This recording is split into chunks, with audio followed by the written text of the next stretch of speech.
Hello and welcome to my YouTube channel. If you're regular here, you know I review many photographic, audio and video related products. Well, today we're taking a look at the Olympus OM D EM1 Mark III. Now obviously this replaces the EM1 Mark II, that's pretty obvious. It's not the latest camera in the Olympus lineup. The OM1 is the latest camera in the Olympus lineup, but the EM1 III came out, I think it was about 2 years ago. It was kind of at that crossing point when Olympus sold their camera division to JIP in Japan, Japanese Industrial Partners, and they rebranded the whole system as OMD Solutions. So that's what it's going to be from now on and onwards. The OM1 is the first camera from OMD Solutions, although they're still using the Olympus brand. But I purchased the EM1 Mark III with the 12 to 40 Pro lens that you see here, and it's a great combination. I'm really enjoying using it. It's very similar to my EM1 Mark II that I had as far as handling is concerned. It's got a great grip, a really nice grip for walking around. And I don't need a neck strap, I just got an ordinary wrist strap fitted to it, a really nice little wrist strap fitted to the camera. But it's a great camera ergonomically. It reminds me of actually the Nikons. I love using my Nikon Z5 and Z6 because of the ergonomics of the camera. Well, the same goes with the Olympus EM1 Mark III.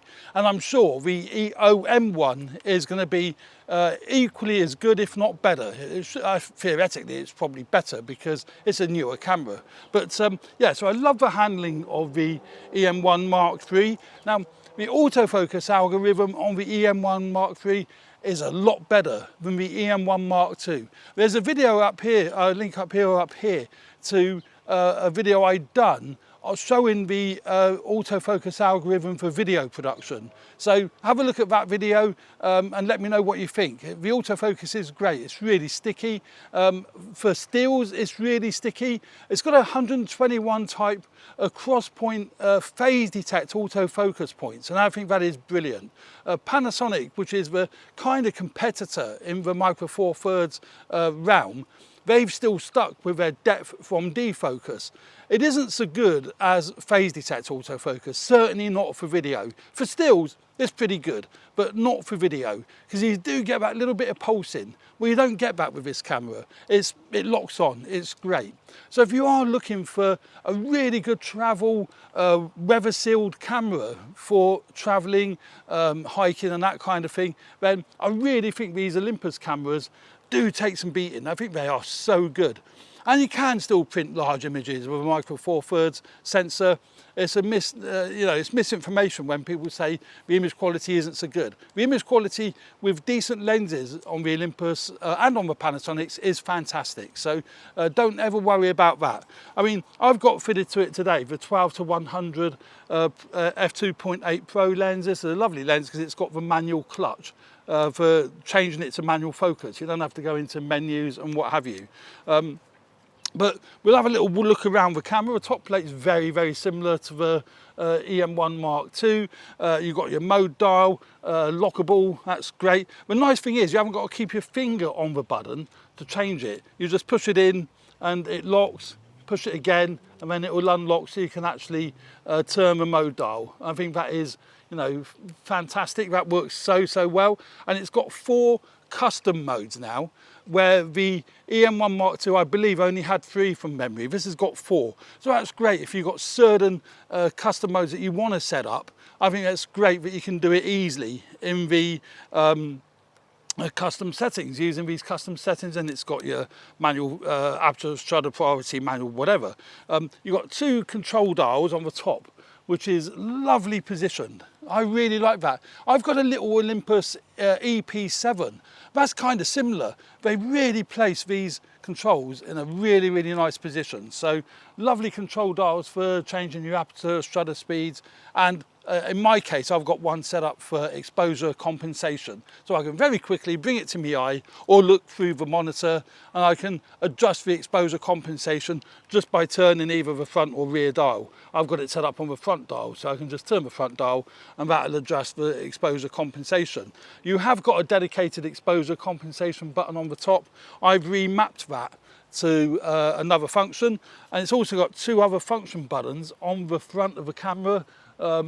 You might not be able to see that, but there's two function buttons just here, very similar to the Nikon Z5, Z50 and Z6. That has the same, slightly different design, but two function buttons on the front, and it's got your various function buttons on the back, a joystick control for moving your focus points. So that is something that a lot of people have asked for, and most pro cameras, if not all pro cameras, have your joystick for navigating through the menu and moving your focus points. So if you go into that, you can see that I've got that set to larger. You can just move that focus point around. And doing this outdoors, you're not going to be able to see that. I do cutaways when I get back in the studio of how all that works.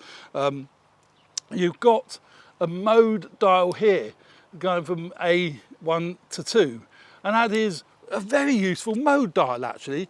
Now you can use that to turn the camera on and off. You can preset that for being an on-off switch, and some people will want to do that, and I'll tell you why they will want to do that, because the on-off switch is on the left hand side on the top plate, so it's not single-handed. If you're walking around taking your photographs single-handedly like that, you can't get your thumb over to the on-off switch. It is a two-handed process for turning the camera off and on. So what a lot of people would do is remap this switch to be your on-off switch, so you can turn it on and off using that switch. Now I've got that set a different way. I've got that set for position 1 being for taking photographs, so that's great, but then position 2 I've got set for video. So I don't have to go into the dial, I don't have to look at what I'm doing. I can, if I see so, I can very quickly just flick that switch from photos to video. And the other great thing is, which is again on other cameras as well, not every camera, but quite a few, the function buttons do different things in video, or you can set them up to do different things for video to what you can for photos. So brilliant from that point of view. The camera has the same 20 megapixel sensor as what the E-M1 Mark II and the E-M1X has. A little bit disappointing. I was kind of hoping that you know, they may have improved on that, but they haven't. But then again, it's a great sensor and it produces awesome results, really, really nice results. Internally, it's got the very best image stabilization you're going to come across with any camera. And I've also found that. I think it's phenomenal. It's really good. With the right lenses, certainly with this 12 to 40 lens fitted to it, you get up to 7 stops. It might be 7.5, but 7 stops of image stabilization. I think that is brilliant. And even with other lenses, you get up to 5 stops of 5-axis image stabilization. Now that is very useful because it's a micro four thirds sensor. You might find if you're taking architectural photographs, you're in a church or whatever, the low light is going to be, you know, it's going to get, potentially it's going to be lower light. Well, you have the issue with setting, you know, a higher ISO setting if you've got a faster shutter speed. The fact you can turn your shutter speed down because of the image stabilization and still get a sharp picture, it reduces the ISO. So that is great. So yeah, full marks to Olympus there, brilliant low light capabilities. It's got the 3-inch articulating screen, so that's really pretty traditional these days. 3-inch articulating screen on the back there. So if you are doing selfies, no problem at all with that. That is great.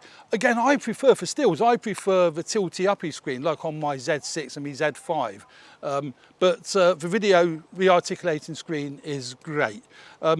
The viewfinder and the monitor is the same as on the E-M1 Mark II. They haven't increased the resolution of the viewfinder or the monitor.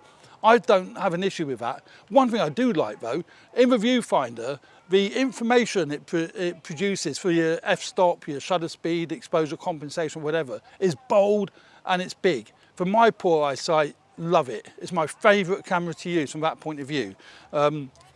It takes the same batteries as the EM1 Mark II. I think it's a BLH 12, whatever it is, BLH1 battery, same as on the EM1 Mark II. So that's great if you're upgrading from the EM1 Mark II and you've got a wad of batteries, they'll all work. And it takes the same battery grip as the EM1 Mark II. So, you know, all of it is really, really good.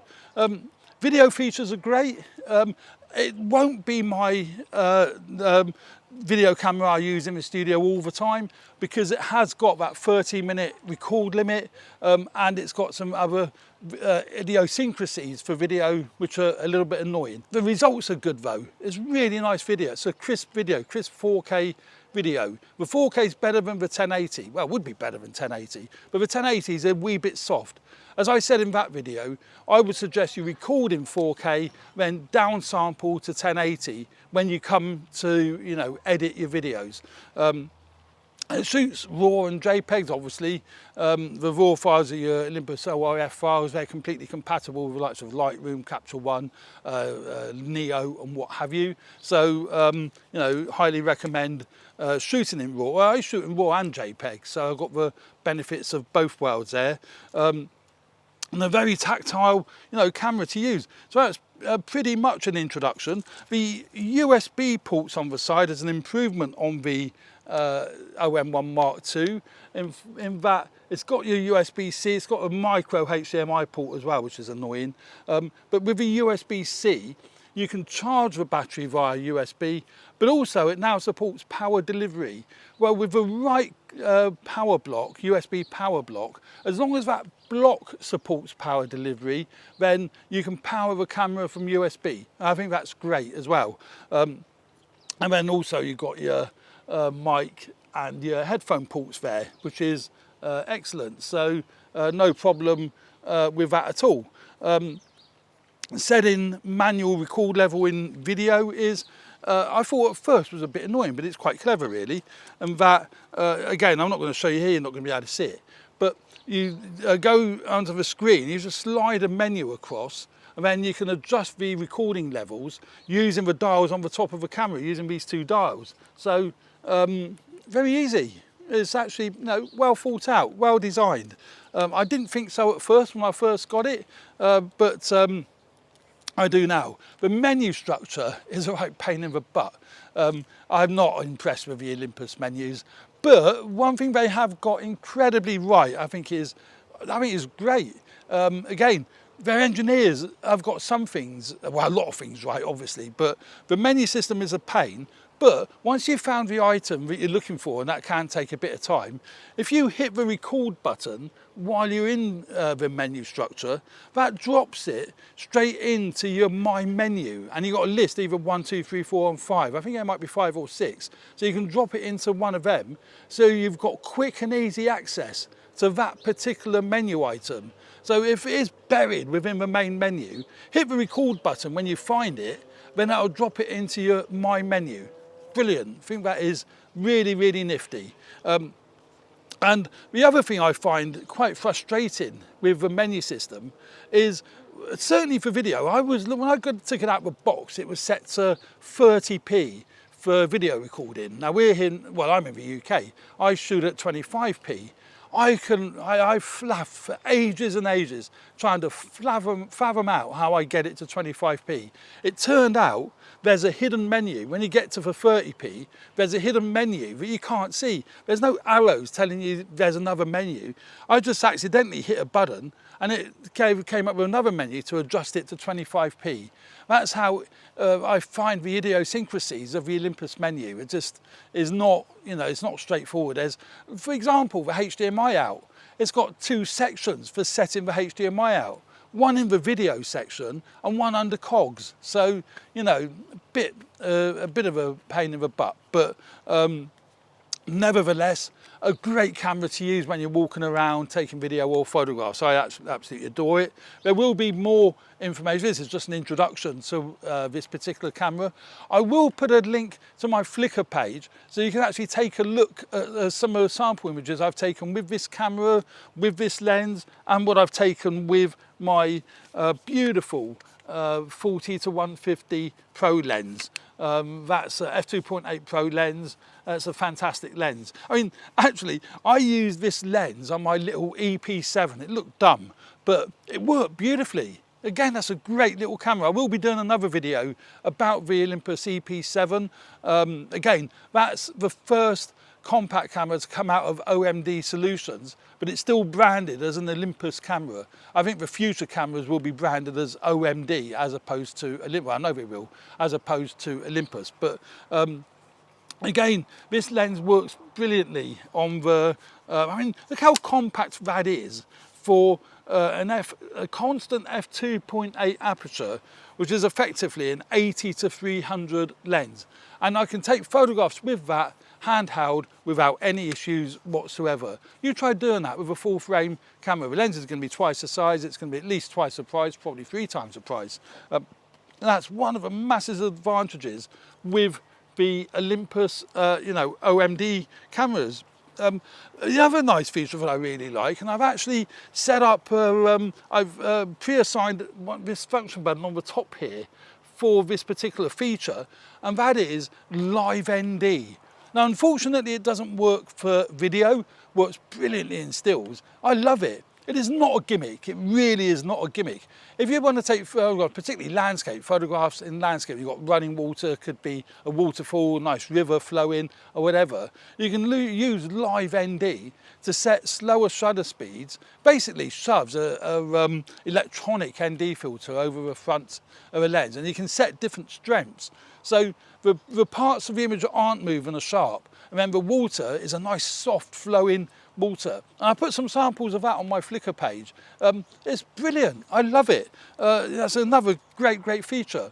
It's also got a high res mode. I've not played with that yet, but it's got a 50 megapixel high res mode for handheld stills, not moving subjects. It has to be, static subjects. So it could be artwork, it could be buildings, architecture, still life subjects, whatever. But fantastic feature, but it's got an 80 megapixel mode if you use it on a tripod. So, brilliant. So yeah, they have thought of a lot with this camera. It's got 2 SD card slots. That's pretty traditional for pro cameras. One of them's UHS 2 and one of them is UHS 1. So if you're doing burst photography, you might find that it slows down a bit if you're doing a backup on the other card, because only one of them is a fast card. It's a shame they didn't put 2 UHS 2 slots in, but it is what it is. But at least one of them is a UHS 2 slot. And it has got Pro Capture mode, so it will capture images before you take the photographs. That's a completely different subject. I'll do another video on Pro Capture mode once I've worked out more how to play with that and how to use that. And there's a lot more to say about this camera than I've said in this video. But as I say, it's just an introduction. And I am conscious of the 30-minute record limit that I have on my Nikon Z6. I don't know if I've even surpassed that. But I'm getting the wide shot on my Sony A6600 that hasn't got a video record limit. I'm using the close-up shot is on my Nikon Z6 with the 50mm f1.8 lens and a variable ND filter, so I can get it to f1.8. Remember, close-up shots of the product, i.e. the camera, is on my Canon M50 Mark II. Hopefully, if it is recording, I had issues getting it to start recording. But yeah, there we go. That is the Olympus, or an introduction to the Olympus OM D EM1 Mark III, now going to be called OMD Solutions from here on, but Olympus OM D EM1 Mark III. There'll be links in the description to where you can purchase this kit from. There'll be Amazon affiliate links, and and take a look at the Flickr page. That'll be in the description as well. So thanks very much for watching. Stay tuned for more videos relating to video and photography and some audio, and hit the like button if you like the content of this video. Really appreciate that. Really nice to get out of the studio. It's more difficult to see what you're doing because these monitors on these screens are not great, but there you go. It's just nice to be out in this lovely sunshine, even though it is only April and it's bank holiday. We're getting some lovely sunshine, so it's great. So there we go. Hit the like button if you like this video, and stay tuned for more videos relating to video and photography, audio, podcasting. Cheers for now. Bye.